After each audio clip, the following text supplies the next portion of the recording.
Hello दोस्तों, मैं Sarla Yadav SY Hindi platform channel पर एक बार फिर से आप सभी का हार्दिक अभिनंदन करती हूं। और आज के इस वीडियो लेक्चर में हम पढ़ेंगे सच्चिदानंद हीरानंद वात्स्यायन अज्ञे। तो हम पढ़ रहे हैं अपने चैनल पर HPSC के द्वारा जो असिस्टेंट प्रोफेसर की भर्ती निकाली गई हैं उसी के संदर्भ में यूनिट नंबर 5। तो यूनिट नंबर 5 के अंतर्गत आज की हमारी क्लास नंबर 28 रहेगी और अभी तक की 27 क्लासेस मैं अपलोड कर चुकी हूं और उम्मीद करती हूं कि आप सभी ने ये क्लासेस देख ली होंगे। कुछ एक कैंडिडेट के मेरे पास आंसर आए हैं जो मैंने पिछली वीडियो में लास्ट में क्वेश्चन पूछा था, तो उसके 3 या 4 कैंडिडेट के ही मेरे पास आंसर आए हैं। लेकिन वीडियोज़ के लिए आप कहते रहते हैं, लेकिन मुझे लगता नहीं है कि वीडियो को आप शुरू से लेकर अंत तक देखते हैं, क्योंकि मैं उन यूट्यूबर्स में से नहीं हूँ कि जो बात कहनी होती है वो अपनी पहले ही शुरू में कहूँ। तो मुझे ना वो चीज़ें बाद में याद आती हैं, सबसे पहले मेरा वो टॉपिक मेरे सामने होता है जो मुझे पढ़ाना होता है। तो इसीलिए कहती हूँ कि आप वीडियो को अंत तक जरूर देखें, धैर्य के साथ देखें। वीडियो अच्छी लगे तो लाइक एंड शेयर करें, चैनल पर नए हैं तो चैनल को सब्सक्राइब जरूर कर लें। तो आज की जो वीडियो है वो महत्वपूर्ण रहने वाली है असिस्टेंट प्रोफेसर और UGC नेट वाले स्टूडेंट के लिए। ठीक है, यूनिट नंबर 5 पढ़ रहे हैं, क्लास नंबर 28 होगी और इसमें हम पढ़ेंगे सच्चिदानंद हीरानंद वात्स्यायन अज्ञे। और अज्ञे के ऊपर एक स्पेशल मैंने अज्ञे की ही एक वीडियो बनाकर अपने इस पे यूट्यूब चैनल पर डाल रखी है। अगर आप इनके बारे में संपूर्ण जानकारी चाहते हैं तो आप अज्ञे की वीडियो को देख सकते हैं। लेकिन यहाँ पर हम वही पढ़ेंगे जो यूनिट नंबर 5 के अंदर मेंशन है, केवल उन्हीं रचनाओं पर अब हम यहाँ पर फोकस करेंगे। और जैसे कि हम अपने यहाँ पर तैयारी कर रहे हैं, स्क्रीनिंग पेपर HPSC जो है 3 फॉर्म में अपना पेपर लेगी, 3 स्टेजेस पे अपना एग्जाम कंडक्ट करवाएगी। सबसे पहले स्क्रीनिंग पेपर होगा, स्क्रीनिंग में 4 गुना कैंडिडेट शॉर्टलिस्ट किए जाएंगे। उसके बाद सब्जेक्टिव पेपर होगा, सब्जेक्टिव में 2 गुना वैकेंसी का 2 गुना कैंडिडेट जो है शॉर्टलिस्ट किए जाएंगे और 2 गुना जो है इंटरव्यू में बैठेंगे। फाइनली सिलेक्शन उतना ही होगा जितनी वैकेंसी हैं। ठीक है, तो ये इनका प्रोसेस है। वैसे कमेंट भी काफ़ी सारे जुड़ रही हैं, तो शाम को एक वीडियो आपको सभी कमेंट्स पर भी मिल जाएगी। शुरुआत करते हैं आज के इस वीडियो लेक्चर की। तो सबसे पहले देख लेते हैं कि अज्ञे का जन्म कब हुआ। कुछ इनकी इंपॉर्टेंट बातें हम यहाँ पर देख लेते हैं। तो 1911 में इनका जन्म हुआ और 1987 में अज्ञे जी की मृत्यु हुई। ठीक है, और इनके अगर प्रथम काव्य संग्रह की बात करें, ये भी पेपर में कई बार पूछ लिया जाता है, तो भगनदूत है। भगनदूत जो है इनका प्रथम काव्य संग्रह है और इसका प्रकाशन जो है 1933 में हुआ था। और अगर इनके अंतिम काव्य संग्रह की बात करें तो ऐसा कोई घर आपने देखा है, ये इनका अंतिम काव्य संग्रह था। ऐसा कोई घर आपने देखा है, तो ये इनका अंतिम काव्य संग्रह है। ठीक है, अंतिम काव्य संग्रह है जो कि 1986 में प्रकाशित हुआ था। ठीक है, तो इतनी बातें आपको ध्यान रखनी है। और जो अज्ञे जी हैं ये अस्तित्ववादी कवि थे, यानी कि अस्तित्ववाद में विश्वास रखते थे। ठीक है, अस्तित्ववाद में विश्वास रखते हैं। और उसके बाद है ये इन्होंने अज्ञे को प्रयोगवाद तथा नई कविता का श्लाघा पुरुष भी कहा जाता है। और इनकी कुछ चर्चित कविताएं हैं, वो तो मैं यहाँ पर नहीं लिखूंगी, जैसे कि ऐसा देवीना और कलगी बाजरे की, ये तो आपके सिलेबस में भी दी गई है। और सांप है, नदी के दीप, हरी घास पर क्षण भर, जितना तुम्हारा सच, तो ये ऐसा देवीना, ये कुछ इनकी चर्चित कविताएं हैं। तो जैसे कि इनके अधिकतर जो इम्पोर्टेंट है, जो प्रसिद्ध रचनाएं हैं, वो आपके यूनिट नंबर 5 के अंतर्गत दी गई हैं और आज हम इन्हें ही विस्तार से पढ़ेंगे। तो जैसे कि आप सभी को पता है कि मैं अपने चैनल पर HPSC के स्क्रीनिंग के हिसाब से अभी चल रही हूँ, मैं सब्जेक्टिव के हिसाब से नहीं चल रही हूँ। लेकिन जो मैं आपको कंटेंट दे रही हूँ वो सब्जेक्टिव और स्क्रीनिंग दोनों के लिए सेम रहने वाला है। ठीक है, तो कलगी बाजरे की सबसे पहले बात कर लेते हैं। अज्ञे जी द्वारा कविता, ये तो कविता दी गई हैं इधर तो, और यहाँ पर काव्य संग्रह दिए गए हैं। ठीक है, काव्य संग्रह में कई बार बता दिया है कि काव्य संग्रह में 1 से अधिक 2 या 2 से अधिक कविताओं का संकलन होता है, उसे काव्य संग्रह कहते हैं। और कविता अपने आप में एक कविता होती है। तो सबसे पहली कविता है जो कि आपके सिलेबस में मेंशन है, कलगी बाजरे की। ध्यान रखना है, स्क्रीनिंग में इसी प्रकार के प्रश्न पूछेंगे कि सच्चिदानंद हीरानंद वात्स्यायन अज्ञे की कलगी बाजरे की नामक कविता कौन से काव्य संग्रह में संकलित है? तो आपको बताना है हरी घास पर क्षण भर। कब प्रकाशित हुआ था ये काव्य संग्रह? 1949 में। ठीक है, कलगी बाजरे की। अब ये ध्यान रखना है कि कलगी बाजरे की, तो बाजरे की कलगी कहाँ, मतलब बाजरा किस में उगता है? हरी घास में ही उगता है, ध्यान रख लेना। कलगी बाजरे की, जब, या ऐसे याद रखने की जब बाजरा हरा होता है तभी उसके कलगी निकल जाते हैं, वो सिरटा बोलते हैं ना हम जिसे, तो एक सिरटा सा निकल जाता है। तो कलगी बाजरे की हरी घास पर क्षण भर इस काव्य संग्रह में संकलित है। दूसरी कविता है हरी घास पर क्षण भर। हरी घास पर क्षण भर, तो ये कविता भी है और इस कविता के नाम से ही इन्होंने अपने काव्य संग्रह का भी नाम दिया है। तो काव्य संग्रह का भी नाम है हरी घास पर क्षण भर। तो हरी घास पर क्षण भर कविता कौन से काव्य संग्रह में है? हरी घास पर क्षण भर इसी काव्य संग्रह में संकलित है। यह दीप अकेला, यह दीप अकेला बावरा अहेरी कौन से काव्य संग्रह में है? यह दीप अकेला, तो ये कविता जो है 1952 में प्रकाशित हुई और ये कौन से काव्य संग्रह में है? बावरा अहेरी, जो कि 1954 में प्रकाशित हुआ। ध्यान रखेंगे, यह दीप अकेला बावरा अहेरी, मतलब कोई बावरी अहेरी, मतलब बावरी सी कोई औरत है। यह दीप अकेला, और अकेला दीप जलाकर बैठी है, ऐसे ट्रिक से याद रख लेना। ऐसा दे वीणा आंगन के पार द्वार, मतलब आंगन के पार द्वार बैठकर क्या बजाई जाती है? ऐसा दे वीणा बजाई जाती है। अब अगर मैं इस काव्य संग्रह को हाथ से छुपा लूं और ट्रिक के अनुसार आपको बताऊं तो ध्यान रखना है कि कलगी बाजरे की कब प्रकाशित हुई? हरी घास पर क्षण भर इस काव्य संग्रह में है, जो कि 1949 में प्रकाशित हुआ। और हरी घास पर क्षण भर ये कौन से काव्य संग्रह में संकलित है? तो ये हरी घास पर क्षण भर काव्य संग्रह में ही संकलित है। ये दीप, दीप कौन जलाता है? बावरा अहेरी, तो बावरा अहेरी काव्य संग्रह में संकलित है। ऐसा दे वीणा कौन बजाता है? कहाँ बैठकर बजाते हैं? आंगन के पार द्वार। ठीक है। कितनी नावों में कितनी बार, ये भी एक कविता है और काफी प्रसिद्ध कविता है, 1966 में प्रकाशित हुई।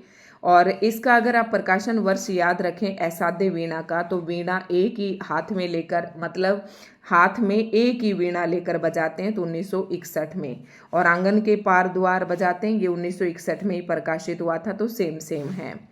उसके बाद बात आती है कितनी नाव में कितनी बार, और इसके काव्य संग्रह का नाम भी है कितनी नाव में कितनी बार, यानी कि कितनी नाव में कितनी बार नामक कविता कितनी नाव में कितनी बार नामक काव्य संग्रह में संकलित है, ये ध्यान रखना है।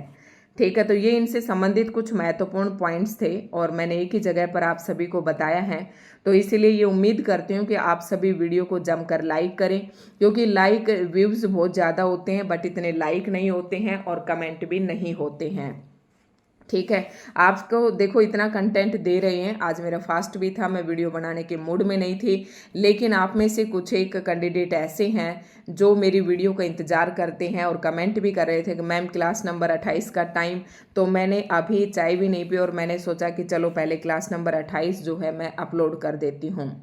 ठीक है, कई बार टाइम भी नहीं मिलता, घर गृहस्थी में देखो काम सभी के पास होते हैं, कोई आ भी जाता है या कोई अपने निजी काम भी होते हैं घर के, तो लेट सेट थोड़ा सा हो जाता है, लेकिन मैं कोशिश करती हूँ कि दिन में आपको एक वीडियो असिस्टेंट प्रोफेसर की और एक वीडियो नेट की एस्टेट की मैं ज़रूर प्रोवाइड करवाऊँ। ठीक है, फिर नेट वेट की भी थोड़ी सी दिक्कत हो जाती है, तो अगर आप लोगों का ऐसे ही सहयोग बना रहा तो जल्द ही मैं, अगर अच्छा खासा सपोर्ट आप लोगों का मिलता है तो मैं बहुत ही जल्दी अपना डिजिटल बोर्ड लगा लूँगी और काफ़ी बहुत फिर आपको बहुत ही अच्छे से जो है सारा कंटेंट दिया जाएगा, बहुत अच्छे से पढ़ाया भी जाएगा। ठीक है, तो वो आप सभी के सहयोग पर ही डिपेंड है।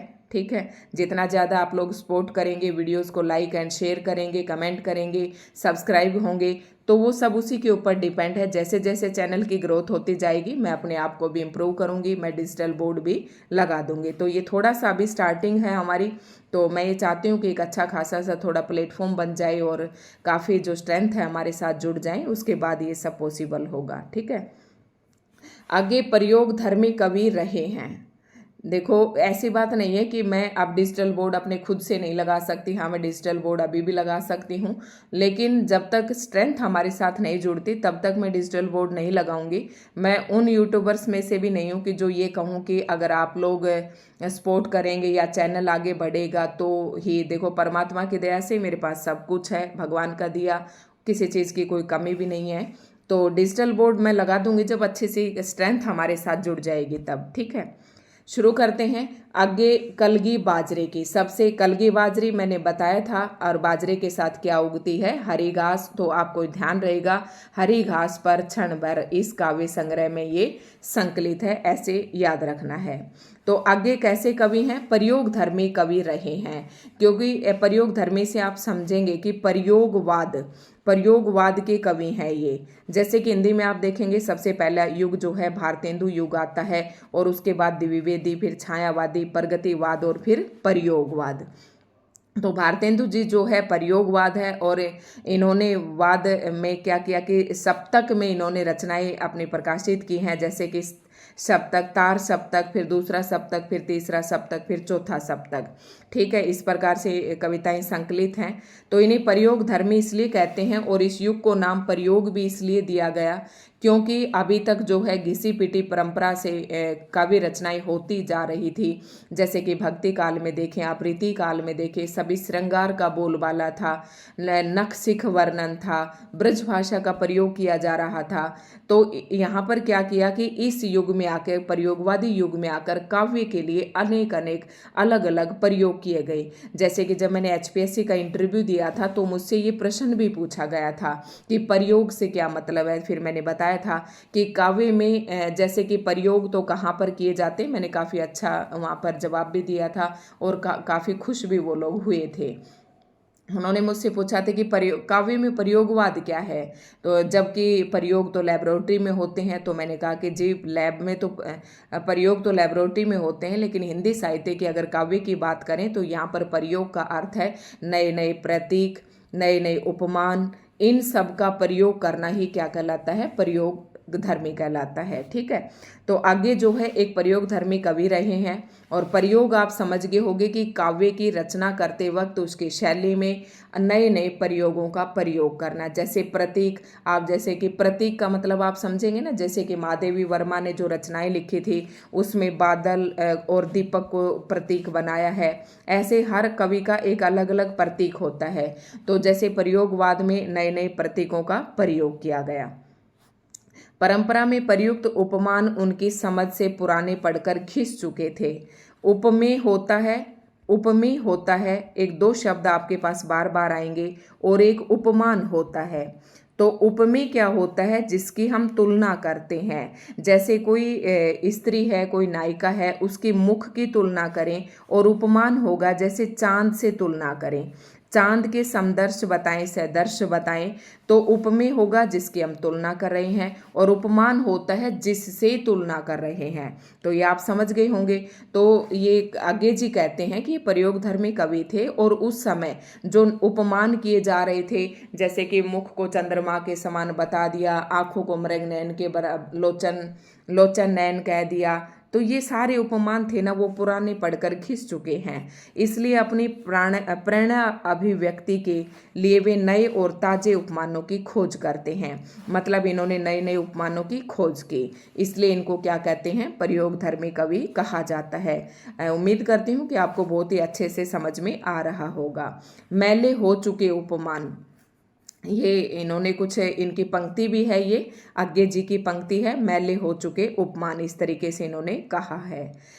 ललाती सांझ के नभ की अकेली तारिका, शरद के भोर की निहार न्यारी कोई, टटकी कली चंपे की। ठीक है, तो ये इन उपमानों को इन्होंने कुछ ये कहा कि ये सारे उपमान क्या हो चुके हैं? पुराने हो चुके हैं। तो जो कंसेप्ट मैं आपको समझा रही हूँ प्रयोग का, आप उसे समझें। हो सकता है आपको अभी तक, हो सकता है ना पता हो, और हो सकता है मुझसे भी ज़्यादा पता हो। तो कवि ने यहाँ पर कुछ नए उपमान दिए, और अब आपके मन में ये प्रश्न भी आया होगा कि जब सारे उपमान पुराने हो गए थे तो नए उपमान क्या थे? तो नए, ये एक मिनट फिर से मैं बैक करूँगी आपको। तो कलगी बाजरे की जो कविता है ना, इसमें कवि ने नए नए उपमानों का प्रयोग किया, और जो पुराने उपमान थे वो जो पहले के उपमान थे वो पुराने हो गए थे। कलगी बाजरे की कविता में यही सब बातें बताई है, ये इसकी कथा सारी है। ठीक है, इसमें नए नए ताजे उपमानों की खोज करते हैं। ठीक है, और ये कुछ इसकी काव्य पंक्तियां भी हैं। और इसके बाद पढ़ते हैं हम यहाँ पर कलगी बाजरे। तो इन्होंने आपके दिमाग में आ रहा होगा, जब वो सारे उपमान पुराने हो गए तो नए उपमान कौन से किसको कहा है, अज्ञे जी ने कौन से नए उपमानों का प्रयोग किया। तो कवि द्वारा दिए गए उपमान हरी बिछली घास, दौलती कलगी छरहरी बाजरे की, दौलती कलगी बाजरे की। देखो आपने देखा होगा, किसी ने तोता, किसी ने मैना, किसी ने चांद, तो किसी ने बादल, तो किसी ने दीपक, इन प्रतीकों का प्रयोग किया। लेकिन ऐसे प्रतीक आप पहली बार सुन रहे होंगे। अभी तक आपने आदिकाल, भक्तिकाल, रीतिकाल और आधुनिक काल अब तक का पढ़ा होगा तो आपको समझ में आ जाएगा। तो इन्होंने क्या नए नए उपमानों का प्रयोग किया, जैसे हरी बिछली घास, दौलती कलगी छरहरी बाजरे की। ठीक है, कलगी बाजरे की कुछ काव्य पंक्तियां हैं और ये पंक्तियां मैं वही लेकर आई हूँ, पूरी कविता न लेकर। कुछ महत्वपूर्ण काव्य पंक्तियां हैं जो परीक्षा के दृष्टिकोण से महत्वपूर्ण हैं। बल्कि केवल यही ये उपमान मैले हो गए हैं, देवता इन प्रतीकों के कर रहे हैं कूच। मतलब इनसे वो कर रहे हैं, तो कूच का मतलब प्रस्थान होता है। कभी बासन अधिक घिसने से मुलम्मा छूट जाता है, कभी बासन अधिक घिसने से मुलम्मा छूट जाता है। मतलब मटके को या बासन कहते हैं ना, मटके को अधिक घिसने से उसका मुलम्मा भी छूट जाता है। बिछली घास हो तुम लहलाती हवा में, कलगी छरहरी बाजरे की, कहीं सच्चा कहीं प्यार एक प्रतीक बिछली घास है। तो ये कुछ नए प्रतीक यहाँ पर आप कविता में देख रहे होंगे। शब्द जादू है, मगर क्या ये समर्पण कुछ नहीं है। तो ये पंक्तियां हैं इसकी कलगी बाजरे की। कुछ इसी प्रकार की कविता देखने को आपको ये मिलेगी। उस पर हरी घास पर क्षण भर दूसरी आती है। अब मैंने बताया था कि ये जो कविता है हरी घास पर क्षण भर, और हरी घास पर क्षण भर जो कविता है ये 1949 में प्रकाशित हुई थी। हाँ, 1949 में ही है। तो ये 1949 में प्रकाशित हुई थी। और कौन से काव्य संग्रह में थी ये, तो हरी घास पर क्षण भर काव्य संग्रह में ये प्रकाशित थी।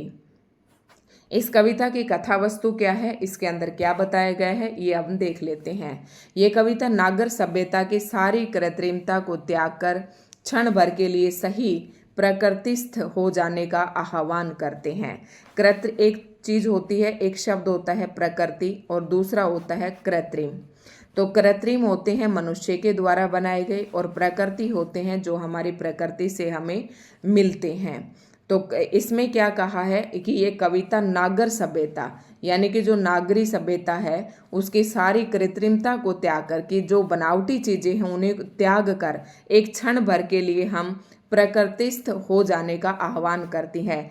यहाँ पर कवि ये कहता है कि ये नागरी सभ्यता यानी कि जो नगरी सभ्यता, जो शहरों में लोग रहते हैं, जो नागरीय सभ्यता को अपनाते हैं, उसमें सारा बनावटी है, उसमें कृत्रिमता है। जैसे कि गांव में क्या करते हैं लोग, देखो कहीं पर भैंस, कहीं गाय बंधी मिलेगी, कहीं पर गंडासा मिलेगा, कहीं पर सब्जियां एक प्लॉट में इधर उधर उगी हुई मिलेगी, कहीं घास पड़ी होगी, कहीं बाजरे की बरोटी पड़ी होगी, है ना। ऐसे दृश्य, कहीं बच्चे खेल रहे होंगे, कहीं उनकी बॉल पड़ी हुई होगी। तो प्रकृति का है, कहीं पेड़ लहला रहे होंगे, कहीं चिड़िया चहक रही होंगी। तो ये सारी कृत्रिम चीजें हैं, प्रकृति की चीजें हैं। तो यहाँ पर कवि हरी घास पर क्षण भर कविता में कवि कहता है कि इस नागरी सभ्यता को त्याग कर थोड़ी देर के लिए और प्रकृतिस्थ हो जाए हम, मतलब प्रकृति में मिल जाए हम, प्रकृति में मिलने का आह्वान करता है। जनवादी युग में व्यक्ति स्वतंत्रता भी आगे के लिए जरूरी मुद्दा है, कि आज का जो जनवादी युग है इसमें व्यक्ति की स्वतंत्रता भी आगे चाहता है, कि इसमें एक आगे जो है इस जनवादी युग में मनुष्य की व्यक्ति की स्वतंत्रता का मुद्दा भी उठाते हैं। कैसे उठा सकते हैं, जैसे आज के जो मनुष्य हैं वो किसके गुलाम हो चुके हैं, कोई अपनी ड्यूटी के गुलाम हो चुका है, कोई अपने घर परिवार का, किसी दूसरे से कोई लेना देना नहीं है, ना रिश्तेदारों से कोई लेना देना नहीं है। एक बार आप झांक कर देखें तो आपको पता चलेगा। जो बच्चे गांव में रहते हैं, अब तो गांव में भी गांव नहीं रहे हैं, सबके दरवाजे सिर्फ बस अब मेन, पहले आप देखते थे गांव में ना किसी के भी मेन गेट बंद नहीं रहते थे, अब तो भाई सब कुंडी लगा के रखते हैं, डोरबेल बजाओ तो ही कोई बाहर निकलता है। तो कहते हैं कि व्यक्ति की स्वतंत्रता भी जरूरी मुद्दा है। आज का मनुष्य जो है धन वैभव संपदा जोड़ने के चक्कर में अपने बस ड्यूटी तक मतलब है कि वो नहीं करेंगे तो हमारा काम नहीं चलेगा, प्रकृति से बहुत दूर होता जा रहा है मनुष्य। अब इसी के संदर्भ में अब एक बात बताऊं तो मैं अज्ञे जी की कविताओं से बहुत ज़्यादा खुश हूं, क्योंकि अब इसके पीछे तो बहुत बड़ी बात है कि मैंने कभी भी अपने आप को किसी भी चीज़ का गुलाम नहीं बनाया। मैंने एस्टेट की, इतनी बार नेट किया, लेकिन कभी मैं नौकरी की गुलाम नहीं बनी। ठीक है, जितना मेरा मन किया मैंने प्राइवेट स्कूल में कम से कम 15 से 18 साल पढ़ाया। फिलहाल अभी मैं घर हूँ, ठीक है, और वो अपनी मर्जी से हूँ। और जब मैं स्कूल में होती थी और अच्छे खासे बादल वादल चढ़ के आ जाते थे और बिजली चमकती थी और अंधेरा सा हो जाता, तो मैं तुरंत प्रिंसिपल को कहती कि मैम मुझे घर जाना है। और प्रिंसिपल भी मेरी भावनाओं को समझती थी, क्योंकि इतने साल हो गए थे, उसे पता चल गया था कि बहुत मस्त मौला है, और वो मुझे तुरंत कह देते, वो कहते कि जाओगे? मैंने कहा हाँ जाऊँगी। क्या काम है? मैंने कहा काम मत पूछो बस। और फिर वो मुझे छुट्टी दे ही देती थी। ठीक है, तो मैंने ये किया। और अब फिलहाल मैं नहीं जा रही, क्योंकि मैं जब स्कूल में रहकर मैंने ये देखा कि जैसे शुरू शुरू में तो मैंने चाव से जॉब की, लेकिन जब कुछ सालों बाद जब मुझे ऐसा लगता कि स्कूल की चार दीवारी के अंदर और मैं तो पैक हो गई, मेरा प्रकृति से जो आवागमन था वो सारा मेरा छूट गया है। ठीक है, सारे रिश्ते नाते सब छूटते जा रहे हैं। तो फिलहाल मैं घर हूँ, अपने बच्चों को स्कूल भेजती हूँ, उसके बाद मैं अपना घूमने जाती हूँ, 1-1.5 किलोमीटर तक घूम फिर कर आती हूँ। काफ़ी प्रकृति का आनंद मतलब मज़े लेकर आते हैं। फिर दिन में काम करके और सायंकाल के समय फिर से मैं अपना निपटा के और 1-1.5 घंटे के लिए फिर से बाहर निकलती हूँ। ठीक है, सभी को जितने भी कॉल्स आते हैं, चाहे ज़्यादा टाइम ना दे लेकिन 2-4 मिनट के लिए ज़रूर देते हैं। रिश्तेदारियों को भी ध्यान रखते हैं। तो ये सब बातें पर देखो, हमारा पढ़ा लिखा होने का ये मतलब नहीं है कि हम अपनी इन सब बातों को भूलते जाएं। तो कह रहा कि व्यक्ति की स्वतंत्रता भी जरूरी मुद्दा है। तो ऐसे तो वीडियो बहुत बड़ी हो जाएगी। वह सारी बेचैनी, सारे सरोकार, सामाजिकता एवं सब कुछ भुलाकर असीम प्रकृति में लय हो जाने की बात करता है। कवि कह रहा है कि हे मनुष्य, तेरे अंदर जितने भी बेचैनी है, जितने सपने हैं, सामाजिकता है, इन सब को भुलाकर तुम इस प्रकृति में लय हो जाओ। ऐसा करना आगे के लिए पलायन या स्खलन नहीं है। पलायन ये नहीं, ये पलायन का मतलब ये आगे जी ये नहीं कह रहे कि तुम यहाँ से पलायन कर जाओ, दूर चले जाओ, ऐसा नहीं कह रहे कि तुम जहाँ हो उसी के साथ तुम प्रकृति से जुड़ जाओ। हरी घास अधुनातन मानव मन की भावना का प्रतीक है। मतलब जो नया मानव है उसकी आधुनिक से बना है। अधुनातन आधुनिक मानव मन की भावना का प्रतीक है। और क्षण पर जोर, अध्यात्वी उपमाएं। ठीक है, तो कुछ ऐसे ये शब्द दिए गए हैं और ये कुछ उपमाएं यहाँ पर दी गई हैं। कौन कौन सी उपमाएं यहाँ पर दी गई हैं? संथाली झुमुर का लंबा कसक भरा आलाप, रेल का आहा की तरह धीरे धीरे खिंचना। जैसे ऐसे बोलते हैं ना, ऐसे रेल भी धीरे धीरे चलती है। तो ये कुछ दो और नए उपमान है जो कवि ने यहाँ पर लिए हैं। ठीक है, उसके बाद हरी घास पर क्षण भर की महत्वपूर्ण काव्य पंक्तियाँ कुछ यहाँ पर हैं, को देख लेते हैं। और घास तो अधुनातन मानव मन की भावना की तरह सदा बिछी है हरी, न्योती कोई आकर रोंदे, आओ बैठो तनिक और सटकर कि हमारे बीच स्नेह भर का व्यवधान रहे बस। ठीक है, ये कविता अपने आप में बहुत ही अच्छी है। नई दरारें सभ्य शिष्ट जीवन की क्षण भर भुला सके हम। देखो ये आ गया, नगरी के बेचैन बुदकती गड गड मड अकुलाट और न माने उसे पलायन, क्षण भर देख सके आकाश धरा दुर्वा मेघाली, पौधे लता डोलती फूल झरे पत्ते। एक मैंने बहुत ही अच्छी सी एक शॉर्ट्स डाली थी, शॉर्ट्स आप देखेंगे उसमें मैंने, क्योंकि अधिकतर बच्चों के आंखों से तो वो दृश्य जो है गायब ही हो गया होगा। जैसे कि मोटर सी चलती रहती है जब मैं वहाँ घूमने जाती हूँ, और वो मोटर जो है ना, वो ये नहीं कि वो किसी खेत में पानी देने के लिए होती है, वो कोई मेरे जैसा ही है, वो उसे चला के रखता है और वहीं पर एक जोहर टाइप में बन गए, एक झील टाइप में, और वहाँ पर काफ़ी पानी भरता है। जानवर जो वहाँ पानी पीते हैं, पशु पीते हैं, मछलियां हैं उसमें। तो ये नज़ारा जो है मैं कैच करके लाई थी और एक शॉर्ट्स में मैंने डाल भी रखा है। फुनगी पर पूंछ उठाकर इतराती छोटी सी चिड़िया और न आप समझ गए होंगे आप इसमें कि क्या कहना चाह रहा है कवि। मैंने काफ़ी अच्छे से आपको डिटेल से इसमें बता दिया। तो ये हरी घास पर क्षण भर था, जिसमें नए नए उपमानों का कवि ने प्रयोग किया। और ये कविता की कुछ और भी पंक्तियां बैठी हैं, यहाँ पर देख सकते हैं। आओ बैठो क्षण भर तुम्हें निहारूं, अपने जाने एक एक रेखा पहचानूं, चेहरे की, आंखों की, अंतर मन की और हमारी साजे की अनगिनत स्मृतियों की तुम्हें निहारूं। ठीक है, कुछ एक ये पंक्तियां हैं यहाँ पर। अब आती है तीसरी कविता, यह है दीप अकेला। अब आप याद कीजिए जो मैंने ट्रिक बताई थी, क्योंकि अब हमारे सामने वो पेज नहीं है और मैंने बताया था यहाँ पर बावरा अहेरी, कि बावरा अहेरी जो औरत आप मान लें उसने क्या जला रखा है, एक दीप जला रखा है। तो ऐसे आपको याद आ जाएंगे। कब प्रकाशित हुआ था ये? 1954 या बावरा अहेरी 1954 में। ठीक है, आगे है ये कविता आगे की वैचारिकी को स्पष्ट करती है। व्यक्ति स्वतंत्रता के हिमायती तो हैं ही। अब आप देख रहे होंगे कि प्रयोगवाद के अंदर व्यक्ति की स्वतंत्रता, ये उसकी प्रवृत्ति होगी। एक प्रयोगवाद हो गई, एक हो गए नए नए उपमानों का प्रयोग। तो ये प्रवृत्तियां यहीं से निकालनी पड़ती हैं, कुछ अलग से नहीं पढ़ना होता। परंतु व्यक्ति का समाज से पृथक अस्तित्व नहीं मानते। अब यहाँ पर आगे ये कहते हैं कि व्यक्ति की स्वतंत्रता तो होनी चाहिए, उसके तो हिमायती हैं, लेकिन ऐसा भी नहीं है कि व्यक्ति समाज से बिल्कुल अलग, उसका कोई अस्तित्व नहीं है। आगे व्यक्ति स्वतंत्र से अर्जित सृजनशीलता के समाज में समर्पण के महत्वाकांक्षी हैं। यहाँ दीप व्यक्ति तथा पंक्ति जो है, क्या है इसकी कविता का नाम, ये दीप अकेला। तो यहाँ पर जो दीप है वो व्यक्ति का प्रतीक है और पंक्ति समाज का प्रतीक है। ठीक है, ये पूछ सकते हैं इस तरीके के प्रश्न कि आगे की जो कविता है ये दीप अकेला, उसमें दीप किसका प्रतीक है? तो व्यक्ति का प्रतीक है और पंक्ति समाज का प्रतीक है। व्यक्तिगत सत्ता को सामाजिक सत्ता के साथ जोड़ने पर बल दिया जाता है कि व्यक्ति तुम अकेले मत रहो। मानते हैं कि व्यक्ति की स्वतंत्रता जरूरी है, लेकिन उसका समाज के साथ जुड़ा हुआ होना भी बहुत जरूरी है। अब तभी आप समाज से जुड़ पाओगे जब आप समाज के लिए आपके पास समय होगा, तभी तो जुड़ पाओगे ना। ठीक है, मेरी तरह 1-1.5 घंटा सुबह जाओ, रास्ते में 10 औरतें मिलती हैं, सबसे रामा श्यामी करते करते। और ठीक है, तो जैसे कि मेरे हस्बैंड अक्सर कहते रहते हैं कि जैसे कि मैं बाहर निकलती हूँ तो इसको तो भाई गलियारे के कुत्ते भी जानते हैं, कबूतर भी जानते हैं, चिड़िया भी जानते हैं, बिजार भी जानते हैं, गाय भी जानते हैं, ऐसे मेरे बारे में कहते हैं। तो जब आप सामाजिक तबीर, देखने में भले ही मेरी शक्ल ऐसी लगती हो, खड़ूस सी लगती हो, लेकिन सामाजिक होना इंसान का बहुत ही जरूरी है। तो यह दीप अकेला की काव्य पंक्तियां यहाँ पर देखेंगे, कुछ महत्वपूर्ण काव्य पंक्तियां यहाँ पर दे रखी हैं।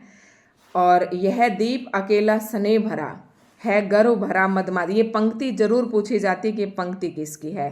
इसको भी पंक्ति आया था ना, पंक्ति समाज का है प्रतीक, जैसे अभी मैंने बताया था। यहाँ पर इस कविता में आप देखेंगे कि जो पंक्ति है वो समाज का प्रतीक है और दीप है वो व्यक्ति का प्रतीक है।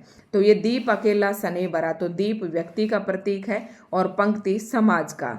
ठीक है, ध्यान से इसे पढ़ लेंगे। ये प्रकृति शंभु ब्रह्मा अयुत, इसको भी शक्ति को दे दो, यह वह विश्वास नहीं जो अपनी लघुता से भी कापा। तो वीडियो भाई काफ़ी लंबी हो रही है, नेट मेरे पास कम बचा है, तो ये पंक्तियां आप कुछ पढ़ लेना। उसके बाद आता है अगला, और एक इसकी ऐसादे वीणा जो है, मैं चाहूँगी कि देखती हूँ कितनी बड़ी है, तो इसकी मैं एक अलग से वीडियो डाल दूँगी। ठीक है, काफ़ी बड़ी है अपने आप में और यहाँ से प्रश्न बनना भी बहुत ही लाजमी है, तो इसे हम ना अलग से पढ़ेंगे।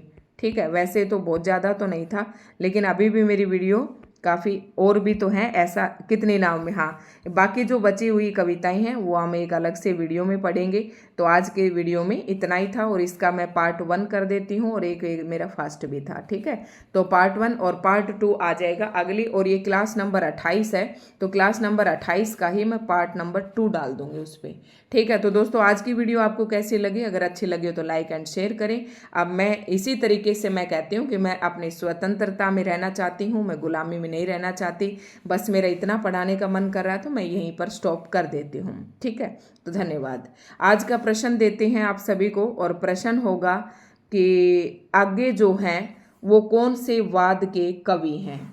ठीक है, कौन से वाद के कवि हैं? ये प्रश्न आपको बताना है कि प्रगतिवाद के हैं, छायावाद के हैं, या कौन से वाद के कवि हैं। या और एक प्रश्न आप दूसरा भी ले लें। बताती हूँ आपको कि मेरे से पूछा था इंटरव्यू के समय कि आगे का पूरा नाम बताइए, तो आपको आगे जी का ना पूरा नाम कमेंट बॉक्स में लिखना है, ठीक है। क्यों? क्योंकि ये नाम थोड़ा अटपटा है और आपको सब्जेक्टिव पेपर देना है, और सब्जेक्टिव पेपर के लिए इस तरीके के लंबे लंबे नाम आपको पता होना चाहिए। क्योंकि इससे पहले जो मैंने हिंदी साहित्य का इतिहास पढ़ाए थे, इतिहास लेखन की परंपरा पढ़ाई थी, उसमें मैंने प्रश्न पूछा था कि गारसा दत्तासी ने कौन सा ग्रंथ लिखा, तो किसी ने भी उसका एक भी मैसेज टाइप नहीं किया, एक भी कमेंट मेरे पास नहीं आया, ठीक है। तो इसीलिए मैं आज की इस वीडियो में कहती हूँ कि आगे जी का पूरा नाम आप कमेंट में जरूर लिखें। धन्यवाद।